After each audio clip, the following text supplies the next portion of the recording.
러시아 시베리아 남동쪽에 위치한 이곳. 세상에서 가장 깊고 가장 오래된 장엄한 호수. 시베리아의 진주 바이칼 호수. 우리나라의 3분의 1 크기로 둘레만 2200km에 이르는 이곳에서는 그 크기만큼이나 원인을 알 수 없는 미스터리한 현상이 나타나고 있다. 우리나라의 3분의 1이면 호수 크기가. 과연 어떤 일이 벌어지고 있는 걸까?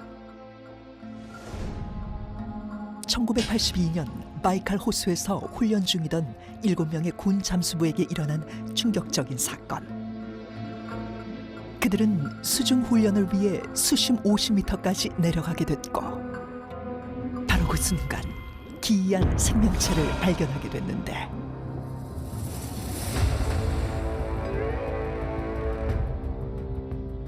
그들이 마주한 것은 바로 크기만 약 3m에 달할 정도로 거대하며 온몸에서 은빛을 뿜어낸 괴 생명체였다. 에?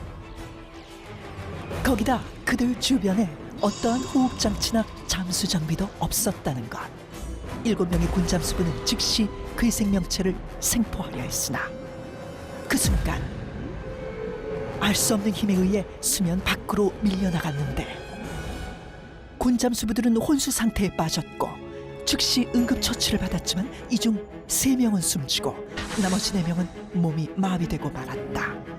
그 후 이 사건은 외계인들의 소행이 아니냐는 의혹을 받기 시작했는데 이뿐만 아니라 정체불명의 비행물체가 목격되면서 바이칼 호수에 대한 미스터리는 점점 더 커져만 갔다. 그런데 불가사의한 일들은 여기서 끝이 아니었다. 2009년 4월 미 항공우주국 나사에서 공개한 2장의 위성사진. 그것은 바로 자연이 만든 신비한 얼음의 형상, 아이스 서클이었다. 세계 곳곳에선 이와 비슷한 현상이 포착됐지만 바이칼 호수에서 발견된 아이스 서클은 무려 4km에 달하는 초대형 크기였던 것. 그리고 바이칼 호수에서 끊임없이 나타나는 기이한 현상들. 어느 날 잔잔한 호수에 지하 세계가 열린 듯 원형 구멍이 생기며 소용돌이가 발생했는데 일명 악마의 깔때기. 호수에서. 맞아, 저 봤어요, 저. 사람들은 이 현상을 보고 죄인들의 영혼을 지하 세계로 끌고 가는 것이라 여겼고 유독 호수가 고요한 날에 소용돌이가 더 크게 나타나 사람들을 두려움에 떨게 했다. 어이구야. 무섭다. 바이칼 호수의 미스터리는 이뿐만이 아니었다. 꽁꽁 얼어붙은 호수 위로 고대 도시가 나타나거나 섬이나 배처럼 보이는 형체가 반복적으로 목격되는데 사람들은 이를 바이칼 기적이라고 불렀다. 그런데 바이칼 호수에선 이보다 더 믿을 수 없는 기이한 현상이 벌어지고 있었다. 2018년 인터넷을 떠들썩하게 만든 의문의 사진. 얼어있는 바이칼 호수 위로 마치 공중부양을 하듯 얇은 얼음 기둥을 의지한 채 뭐야? 위태롭게 떠있는 돌의 형상. 얼음이야? 떠 있어? 얼음이 됐고 그 위에 돌이 있어? 어머? 미스터리한 이 현상은 오직 겨울 바이칼 호수에서만 일어난다는데 이 희귀한 현상이 알려지면서 바이칼 제네의 존재에 대해 전 세계 네티즌들의 관심이 쏟아졌다. 사람들은 이를 확인하기 위해 바이칼 호수를 찾기 시작했고 놀랍게도 바이칼 제네의 신비로움을 눈앞에서 확인할 수 있었는데 어머머머, 쟤 떠 있어. 바이칼 제는 호수 곳곳에서 포착되어 더욱 많은 사람들에게 알려지게 되었고 수년간 과학자들은 이 현상에 대해 연구했지만 명확한 답을 내리지 못했다. 여전히 밝혀지지 않은 바이칼 제네 미스터리. 그 속에 담긴 비밀은 과연 무엇일까?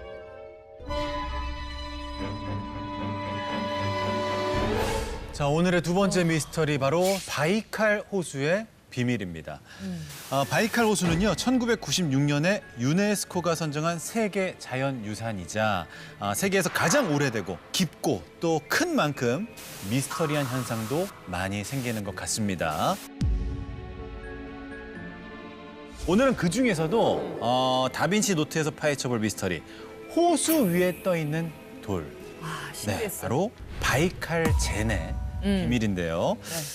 이 바이칼 젠의 비밀을 알아보기 전에 바이칼 호수에서 일어나는 다양한 이 미스터리들에 대해서 짧게 이야기를 좀 나눠보도록 하겠습니다.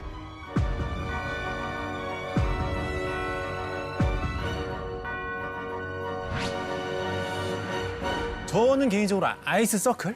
아이스. 네. 네, 그게 되게 신기하더라고요. 이게 흔히 볼 수 있는 현상은 아니지 않습니까? 네.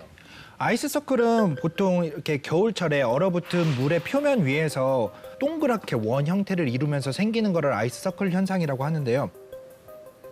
심지어 우리나라 낙동강이 흐르는 안동에서도 발견된 적이 있었습니다. 이 아이스 서클이 발견이 된 적이 있었는데 보통 아이스 서클의 크기는 한 100m 정도라고 그래요. 근데 아까 우리 보셨듯이 바이칼 호수에 생기는 4kg. 그러니까요. 4kg가 넘는다고 그래요. 보이지도 않을 정도인데 물이 흐를 때 그 흐르는 현상에 의해서 아이스 서클이 생긴다고 그러는데 저기는 잔잔한 호수잖아요. 근데 심지어 4kg가 넘는 아이스 서클이 어떻게 생기는지도 여전히 미스테리로 남아있기는 한 것 같습니다. 미스테리다. 저는 아까 영상 보면서 좀 기억에 남았던 게 이름부터 좀 공포스러웠어요. 뭐죠? 악마의 깔때기라고. 이건 어떤 현상인지 궁금해요. 이게 어떻게 보면 지상에서 보이는 싱크홀하고 비슷한 뭐 그런 느낌이 그러니까. 들기도 하죠. 그래서 정말로 드물게 발생하는 현상이라고 하긴 합니다. 뭐 1년에 한 번, 두 번, 뭐 그 정도 발생하는 현상이라고 하는데 이런 현상이 발생하는 원인으로는 몇 가지 가설이 있는데 한 가지는 정말로 바닥에 어떤 집안 치마나 이런 현상으로 인해 가지고 구멍이 생겨가지고 거기로 물이 빨려 나가면서 이런 모습이 생기지 않을까. 한편으로는 어떤 저런 물의 흐름이 지나치게 강해가지고 소용돌이 현상이 격렬하게 일어나다 보면 이런 것이 나올 수도 있지 않을까라고 추측하고 있기도 합니다만 뭐 아직까지 정확하게 뭐가 답이다라는 것까지는 안 나와 있는 것 같습니다. 왜 아까 말씀하시기로 그 아이스 서클이 우리나라에서도 네. 발견이 됐다라고 말씀해 주셨는데 그럼 저 악마의 깔때기 같은 현상도 우리나라에 있었는지 궁금해요. 대표적으로 우리나라에서도 찾아볼 수 있는 곳이 있죠. 있어요. 소용돌이가 너무 심해서 물이 마치 소리내서 우는 것 같다고 하는 지역. 어디죠? 그 지역의 이름을 울돌목이라고 부르는데 네, 한자로 바꾸면 거기를 명량이라고 하죠.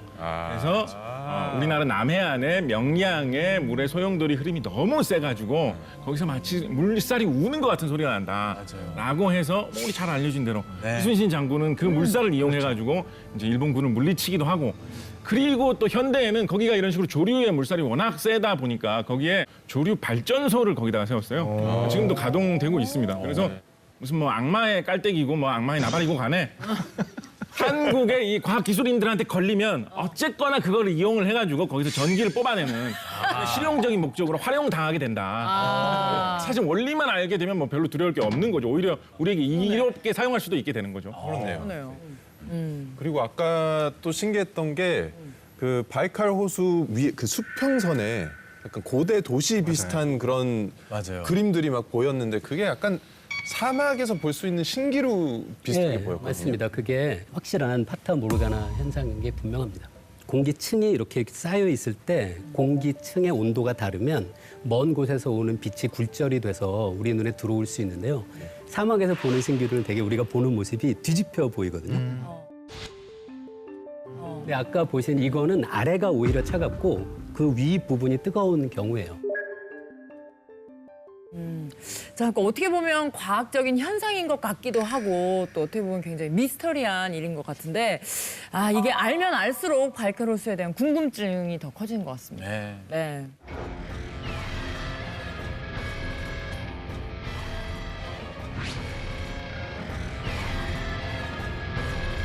이제 본격적으로 오늘의 주제로 들어가 봐야죠.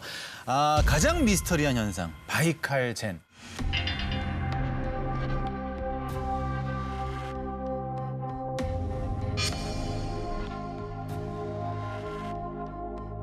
그 겨울이 되면 그 호수 위에서 얇은 얼음 기둥에 의지한 채 균형을 잡고 떠 있는 모습이 바이칼 젠 현상인데 우리가 바이칼 젠이라고 그러잖아요. 이 젠이라는 게 흔히 말하는 참선하다, 명상하다 이런 뜻이거든요. 마치 이 얇은 얼음 기둥 위에서 돌이 참선하는 모양을 가지고 있다 그래서 바이칼 젠 이름도 기가 막히게 잘 지었죠. 두 분은 이 현상에 대해서 어떻게 생각하세요? 조금 합성 같기도 하고. 네. 아니면은 저 말씀하신 대로 얼음이 딱 얼었을 때 그 찰나에 돌을 세웠다가 그 관광객이 그거를 딱 찍은 거야.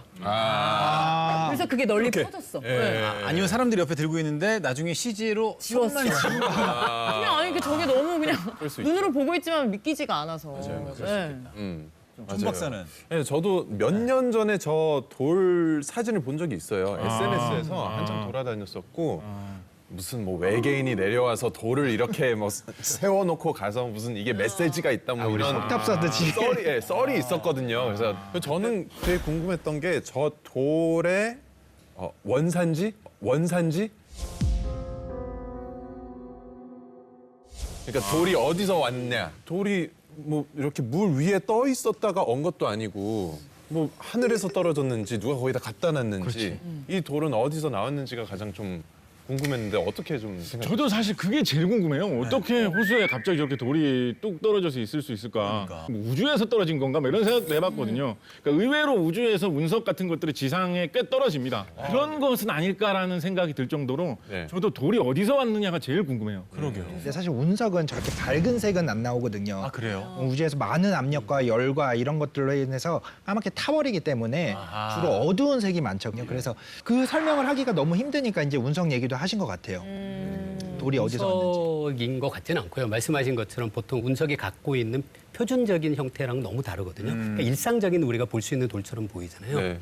일단 얼음 얼기 전에 그 물 바닥에 있던 돌이 위로 떠올랐을 가능성은 전혀 없고요. 당연히 돌멩이는 그 밀도가 크니까요. 아마도 이 바이칼 젠이 관찰되는 곳은 호수의 가일 가능성이 있어 보여요. 호수 가가 가장자리. 어느 정도 언덕이 주변에 있거나 하면 그러면 거기서 언덕에서 굴러내려온 돌이 그 마찰력이 없으니까 그 호수의 중앙 쪽으로 향해서 많이 진행했을 수 있죠. 교수님 말씀 듣고 보니까 사람이 돌을 던지는 걸 수도 있을 것 같아요. 그렇죠.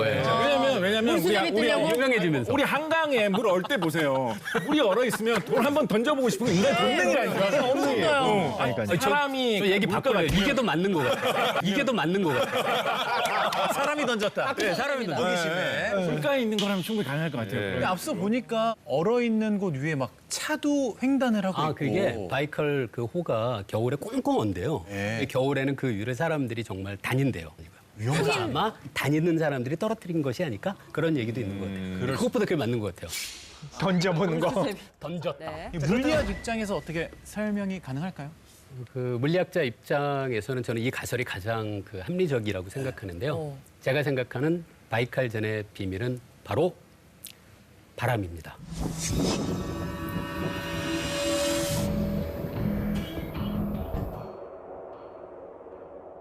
바람. 야, 바람이 저렇게 옮겨놨다고요? 그 바이칼 젠이 생기는 때가 겨울인데요.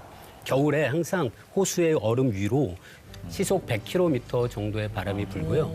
그거를 초속으로 생각하면은 초속 30m 정도예요. 그러니까 1초에 30m라는 엄청난 속도의 바람이 불고 있는 거죠. 이렇게 바람이 불면은 이 호수 바로 위에 얼음 위를 부는 바람이 이 돌을 만나잖아요. 거기서 똑바로 진행하지 못하니까 돌의 아래 부분에서 이렇게 휘돌아 나가게 돼요, 바람이. 강한 바람이 돌 아래 부분에 부딪히면서 그 돌 아래에 있는 얼음들을 깎아내듯이 점점 이렇게 파이게 되는 것 같아요. 이런 거를 그 물리학에서는 승화라고 부르거든요. 승화. 보통은 많은 물질들이 고체 상태에서 기체 상태로 중간에 액체 상태를 거치지 않고 변할 수 있어요. 가장 우리가 쉽게 볼 수 있는 게 드라이 아이스 보면 맞아. 하얀색 기임 같은 게 막 나잖아요. 맞아요. 그게 바로 승화거든요. 그런데 얼음은 드라이 아이스하고는 다르거든요. 우리가 살아가는 온도 압력에서는 직접 바뀌지를 못해요. 그 우리가 볼 수 있는 그 바람에 의한 풍화 작용과 상당히 비슷한 거죠. 어쨌든 승화라고는 할 수 있습니다. 고체 상태의 얼음이 기체 상태로 변해서 이제 점점 없어지는 거니까요. 혹시 뭐 풍화작용 좀 쉽게 설명해 주실 수 있을까요? 그 풍화작용에 가장 쉬운 예가 있어요. 대만의 예류 지질 공원이라는 데가 있어요.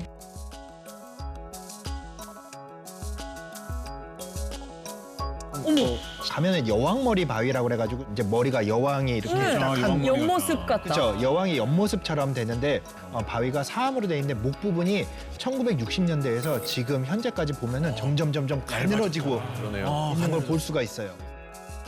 언젠가는 부러질 수도 있는 그런 상태가 될 수도 있을 것 같아요. 저희 몸에 있는 이 지방을 에너지로 하는 거는 이거 승화는 아닌가요? 그건 승화는 아니고요. 그냥 운동을 많이 하시거나 식사를 덜 하시면 연소작용이에요. 지방 연소작용. 전에 계산해 본 적이 있었거든요. 햄버거 하나를 먹잖아요. 이 햄버거 하나의 에너지를 운동을 해서 없애려면 얼마나 칼로리 운동을 해야 소모가 돼요? 계산해 봤었는데 양손에 50kg짜리 그런 그 덤벨 같은 걸 들고 몇천 번은 움직여야 돼요.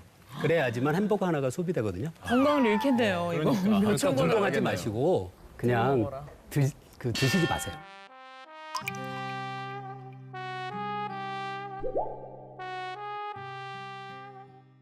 저는 이런 이야기를 들으면 햄버거가 더 맛있게 이게 이 정도의 가치가 있는 거구나.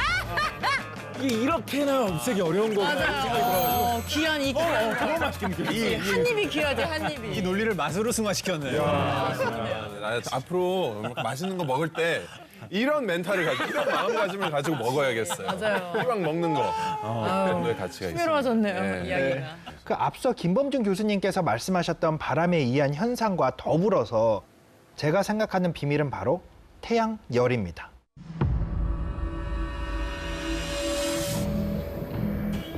태양열. 네. 지금 저기는 냉동 창고였잖아요. 그렇지만 바이카로는 자연에 노출돼 있는 상태잖아요. 그러니까 낮에는 태양열이 분명히 존재를 할 거예요. 아무리 겨울이지만. 해가 뜨니까. 그렇죠. 그러면 태양열이 있다면 물은 대부분의 태양빛을 이제 반사를 시킨다든지 투과를 시킨다든지 이렇게 하는 반면에 그 위에 얹어져 있는 돌은 대부분의 열을 흡수를 하겠죠. 그렇죠. 그리고 세상의 모든 물체는 적외선으로 다시 그 열을 내뿜어요. 흔히 우리가 그 열을 복사열이라고 그러거든요. 우리가 겨울철에 그 난로에 틀어놓으면 거기에 열이 전달이 되잖아요. 그렇게 열이 전달되는 방식을 복사라고 그래요. 네. 그래서 그 돌에 의해서 열이 복사가 진행이 되면은 가장자리부터 녹아 나오게 되면은 가운데만 기둥이 남게 되고 낮 동안 이제 승화된 얼음이 밤 동안 거기에 붙어 있다가 태양열을 받으면 다시 녹겠죠. 그렇죠. 그 물들이 가장자리를 통해서 그 얼음으로 다시 떨어지겠죠. 가장자리는 녹아서 도너츠 모양이 생기는 거죠. 저는 비열이라는 말로 좀 더 설명을 해드리고 싶어요. 비열. 해변에 가면 여름철에 해변에 가면 이제 바닷물이 있고 이제 모래밭이 있고 그렇지 않습니까? 네. 두 개가 사실상 같은 위치에 이렇게 붙어 있어요, 그죠? 근데 바닷물이 시원합니까? 모래가 시원합니까? 바닷물이 시원해요. 바닷물이 시원해요. 모래는 뜨거워요, 보통. 네, 맞아요. 왜 갇힌 위치에 그렇게 있는데 바닷물은 왜 시원하고 모래는 왜 오히려 더 뜨겁냐? 이게 사실 이상한 현상이거든요. 무슨 차이로 설명하느냐? 물질 자체의 성질이 물은 비열이 높아서 같은 열을 받았을 때 온도가 좀 덜 오르고 모래는 비열이 낮아서 같은 열을 받았을 때 온도가 더 잘 오른다라고 설명을 해요. 그래서 이것이 일으키는 현상이 굉장히 많습니다. 네. 예를 들어서 우리나라의 뭐 기후 같은 걸 설명할 때도 뭐 바닷가는 겨울철 되면 바닷가 지방은 좀 따뜻한데 내륙 지방은 좀 더 많이 춥다. 뭐 이런 얘기 하잖아요. 마찬가지로 땅의 비열이 바다보다 더 낮기 때문에 발생하는 그런 현상이거든요. 그러니까 모래를 사실은 뭉쳐놓은 게 돌이지 않습니까? 그러니까 햇볕을 받았을 때 돌이 더 빨리 달구어진다. 이 주변에 있는 물에 비해서. 그래서 돌이 어떤 달구어진 물체의 역할을 한다라고 생각해 볼 수 있을 것 같습니다. 네. 근데 그렇다고 하기에는 그 얼음 자체도 조금씩 온도가 높아질 텐데 그 가운데 기둥은 어떻게 그거를 분명히 조금씩 녹고 있을 상황인 거잖아요. 근데 어떻게 이걸 버티고 있는 거죠, 그 돌을? 쉽게 설명을 하면은 저희가 빨래 같은 거 있잖아요. 가끔 이런 경험 있지 않으세요? 입었는데 겉은 말라서 입었는데 속은 젖어 있어. 속은 이렇게 축축할 때가 있죠. 겨드랑이 이런 데. 맞아요. 겨드랑이 있는데 바깥에는 이미 열이 많이 전달이 돼 있는데 속까지는 다 전달이 되지 않은 것.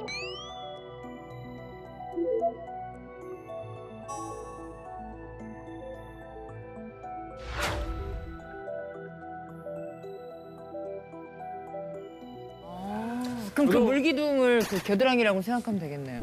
얼마나?